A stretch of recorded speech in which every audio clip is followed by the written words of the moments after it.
بسم اللہ الرحمن الرحیم۔ السلام علیکم۔ میں آپ کا میزبان سمیع ابراہیم اور آپ دیکھ رہے ہیں ہمارا سوشل میڈیا۔ ایران اور اسرائیل کے درمیان جو تازہ ترین جنگ کی صورتحال ہے اس سے آپ کو آگاہ کریں گے، اور اب جو تصاویر آ رہی ہیں، امیجز جو آ رہے ہیں، اس میں پتہ لگ رہا ہے کہ جو ایرانی میزائل ہیں انہوں نے جو اسرائیل کا ڈیفنس سسٹم ہے اس کو کئی جگہوں پر بریک کیا ہے، اور تصاویر بتا رہی ہیں کہ تباہی وہاں پر بھی ہولناک ہے اور ہلاکتیں بھی بہت ہوئی ہیں۔ اسرائیلی چھپا رہے ہیں اور بہت ساری جگہوں پر سینسر ہے، وہاں پر میڈیا کو ایکسیس نہیں ہے، اس لیے ان کی جو تباہی ہے اس کی خبریں وہ زیادہ باہر نہیں آ رہی، لیکن اندازہ ہو رہا تھا اس لیے کہ اچانک ڈونلڈ ٹرمپ کی طرف سے ڈپلومیسی کی گفتگو شروع ہو گئی۔ سعودی عرب کے ولی عہد نے شروع کر دی کہ جی جنگ کو ختم ہونا چاہیے، یونائٹڈ نیشن میں جو سیکریٹری جنرل ہیں انہوں نے کہا۔ تو یہ ذرا اگر آپ اس کا پیٹرن دیکھیں تو میں آج آپ کو اس کی تفصیل بتاؤں گا کہ جس وقت انڈیا نے پاکستان پر حملہ کیا تھا اور 2 دن وہ حملہ ہوتا رہا تو کسی نے کوئی اس میں بھارت کی کوئی مذمت نہیں کی تھی، نہ ہی کسی نے سفارتکار کی بات کی، بلکہ امریکہ نے کہا یہ ہمارا معاملہ ہی نہیں ہے۔ لیکن جیسے ہی جو پاکستان نے جوابی وار کیا اور بھارتی جہاز جو ہیں وہ گرے تو فوری طور پر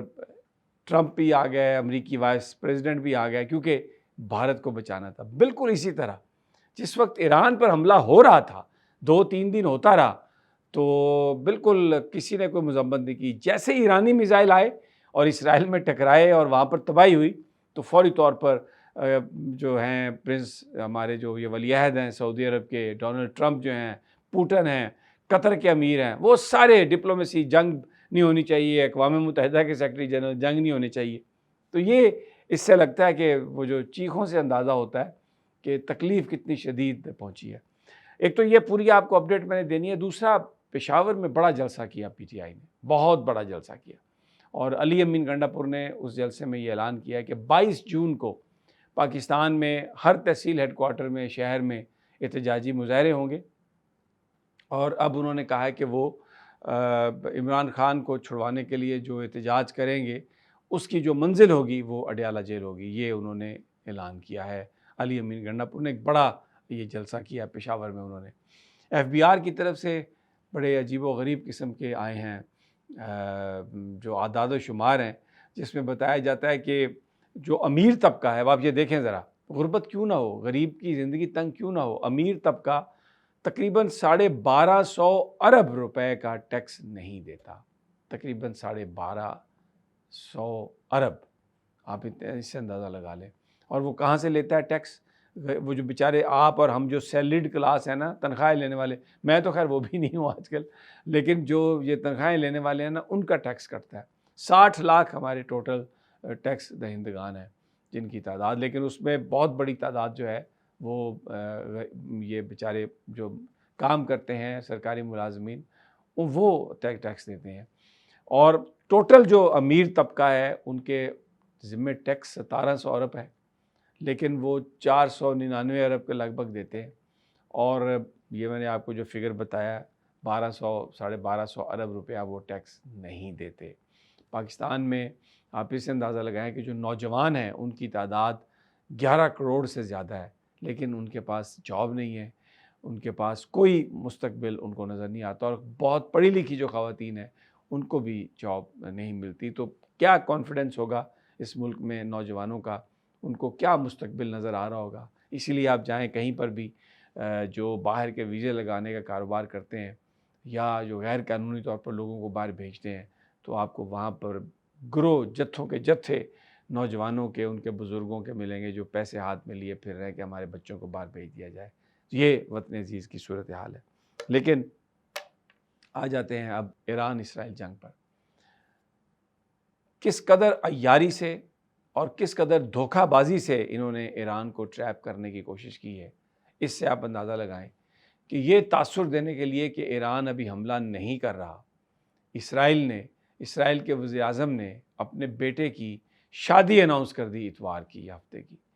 آج سے 4 دن کے بعد وہ ہونی ہے، صرف اس لیے کہ یہ دھوکہ دیا جائے کہ وہ بچے کی شادی ہوگی تو اس کا مطلب ہے حملہ تو ابھی شادی کے بعد ہی ہوگا۔ لیکن وہ در حقیقت شادی صرف تاریخ اناؤنس کی گئی تھی، شادی نہیں ہونی تھی۔ حملے کے بعد اب یہ کہہ دیا گیا کہ جی وہ شادی پوسٹ پون کر دی گئی ہے۔ اور امریکہ نے، ڈونلڈ ٹرمپ نے کس قدر عیاری سے اور منافقت سے ساتھ دیا اسرائیل کا، ایران کے ساتھ مذاکرات کا ڈھونگ رچایا، اور یہ اس میں تاثر دیا کہ جب تک یہ مذاکرات جاری ہیں یہ حملہ نہیں ہوگا، کیونکہ ایک امریکن تھنک ٹینک نے بھی اس حوالے سے رپورٹ جاری کی، اور یہ بھی مینیپولیٹڈ رپورٹ بتائی جا رہی ہے ریپورٹڈلی، کہ اس رپورٹ میں یہ کہا گیا کہ جب تک مذاکرات کامیاب یا ناکام نہیں ہوتے ایران کے اور امریکہ کے، تب تک جو اسرائیل ہے وہ مہم جوئی نہیں کرے گا۔ لیکن یہ سب کوآرڈینیٹڈ ایفرٹس تھیں، ٹرمپ کا امریکہ کو، ایران کو مذاکرات میں انگیج کرنا، اور پھر امریکی تھنک ٹینک کی رپورٹ کے حملہ جو ہے مذاکرات کے جب یہ مکمل ہو جائیں گے اس کے بعد فیصلہ ہوگا، اگر مذاکرات ناکام ہوئے تو حملہ ہوگا، اور کامیاب ہو گئے تو جی سطحی خیرہ۔ اور اسی اثناء میں بنجمن نتن یاہو نے اپنے بچے کی شادی کو جو اناؤنس کیا، تو وہ بھی ایک فیک اناؤنسمنٹ تھی، یہ تاثر دینے کے لیے کہ ظاہر ہے اگر اسرائیلی وزیر اعظم اپنے بیٹے کی شادی کر رہا ہے تو پھر وہ ان دنوں تو وہ نہیں حملہ کریں گے تو بعد میں حملہ کریں گے۔ تو یہ سب کچھ ایکچوئل نہیں تھا، یہ ایک جھوٹ تھا، یہ فراڈ تھا، اور اس کا مقصد ایران کو دھوکہ دینا تھا۔ اب میں پچھلے اپنے 3-4 دنوں سے جو میرے ویلاگز ہیں ان میں یہ میں کہہ رہا ہوں کہ اگر ایران اس میں کامیاب نہیں ہوتا تو یہ اس کے کانسیکوینسز سب کو بھگتنے پڑیں گے۔ مسلم ممالک کو، کم از کم جو مسلم بلاک ہے ان کو چاہیے کہ وہ اس میں سپورٹ کریں۔ اور ایک میں آپ کو یہ بات بتا دوں کہ اگر کوئی یہ سمجھ رہا ہے اس وقت کہ ایران بالکل ہار گیا ہے یا ایران جیت نہیں سکتا تو یہ غلط ہے۔ میں نے آپ کو پہلے بتایا، اب یہ نیو ایتم، تل نوف اور اوادہ ایئر بیس، یہ تو 3 وہ جگہیں ہیں جہاں پر بہت بڑی بربادی ہوئی ہے، لیکن سینسرشپ کی وجہ سے، کیونکہ اسرائیلی اجازت نہیں دیتے میڈیا کو کہ وہ اس طرح کی تصاویر دکھا کر تو ان کے جو لوگ ہیں ان کا حوصلہ پست کریں، تو اس لیے یہ تصویریں آ نہیں رہیں، کہیں اکا دکا تصویریں آتی ہیں تو لیکن جو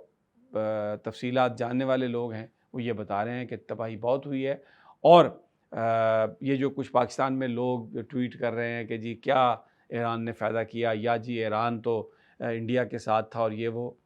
دس is not the right time to talk about it. اس میں آپ نے بطور نیشن فیصلہ کرنا ہے کہ خطے میں یہ جو ڈیولپمنٹ ہے یہ آپ کے لیے اس کے کیا نتائج ہو سکتے ہیں، کہ اگر یہ جنگ ایران ہارتا ہے، ریجیم چینج ہوتی ہے تو پھر ہمارے لیے کیا ہو سکتا ہے، اور اگر ایران جو ہے وہ سسٹین کر جاتا ہے اس پریشر کو اور اسرائیل ریجیم چینج کرنے میں، حکومت چینج کرنے میں ناکام ہو جاتا ہے تو پھر اس کے کانسیکوینسز یا اس کے ثمرات کیا ہوں گے۔ اگلی ویڈیو تک اجازت، انشاءاللہ جلد ملاقات ہوگی، اللہ نے کے بعد۔